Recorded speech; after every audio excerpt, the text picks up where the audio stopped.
Sampson. One of my best friends. Uh, since he was 20 and I was 19, 18, was Barnes. We coached against each other. How many times? How many times have I coached against Texas? You should look that up. Coached against them. Twice a year for 12 years. Yeah, I'd say 20 sometimes, maybe something like that.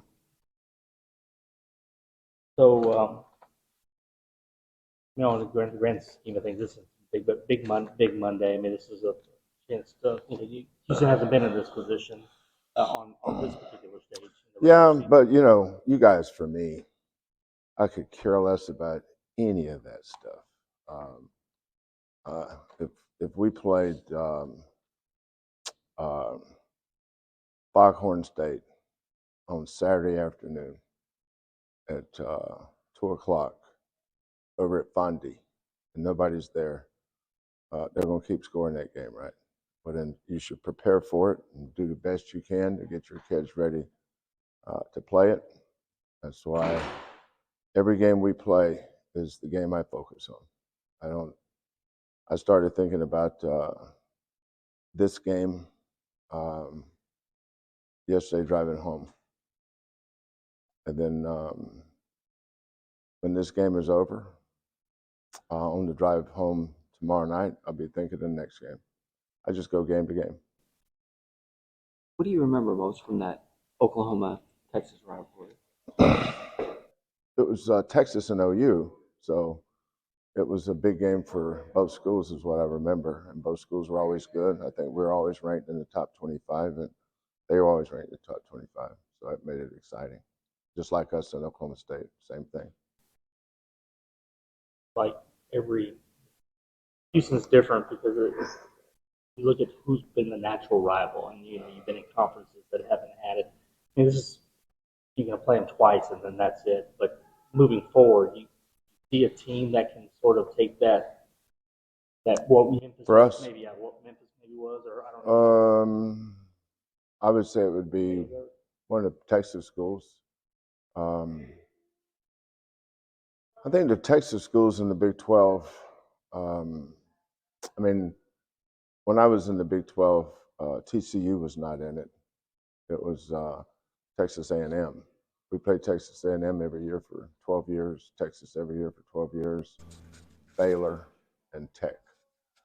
So I think the Texas teams it's like Oklahoma State, Missouri, Kansas. I don't know that any of the schools are natural rivals. Sometimes they just evolve. Like we were so bad when we got here, I didn't even know what a rival was because they all beat us. And then as we got better and better and better, some things started evolving, especially when those Memphis-Houston games were good games. In this league, they're all rivals. Every game's a rival game. What do you see on film from Texas? I watched their Oklahoma game.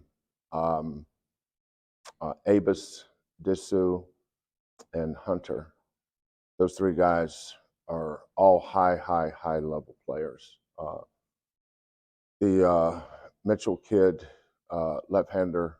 I think it looks like their team changed when they moved Disu from the 4 to the 5, which allowed Mitchell to move up to the 4. And the inserted Horton kid, who we played against last year at Central Florida, they put him in the backcourt, and I think it's made him more dangerous. Because now they come off the bench with a kid that most people don't even know who he is. But boy, he got my attention last night. Today is Weaver. He's electric. Had 5 offensive rebounds yesterday. Played really. I think he had 11 against Oklahoma. Yesterday he had 13 or 14. So he's impacted their team. Love Cunningham. Love everything about him. Love how he impacts the game with his hustle and his heart and his determination. Every coach in America would love to have a Brock Cunningham. Then Shadrack, who played against us last year when he was at Virginia. He's a good big man, size, 6'11", 7 foot, aren't they all? He's really good. So You know, you start with their big three, just like yesterday: Coloma, Perry, and Carter. This team, it's those three guys. So we've got to do a good job of defending those guys um, and executing our defensive game plan. You know, we just met and talked about some things. We'll get over there. I mean, it's a short turnaround. It's a short turnaround for them. So I don't think it's a disadvantage for anybody as long as both teams have the same rules. So it's going to be tough preparation for both teams. How does Avis change things for them? Well, we played against him. He's another kid we played against last year. Coming across the 3-point line, you know, he extends your defense, which inevitably will open it up for somebody else. I mean, our pickup point line, for instance, is right above the 3-point line. I make a point of our managers have to put it down every day, and there's a reason for that. I won't get into the reason, but there's a reason why that's the pickup point line. Well, with him, you've got to change your pickup point line because his range is ridiculous. But there's, you know, most shorter two guards have great range. They have great range because they're small. So they had to shoot further out to get a shot, and they perfected that. You know, that's why they have such like Marcus last year.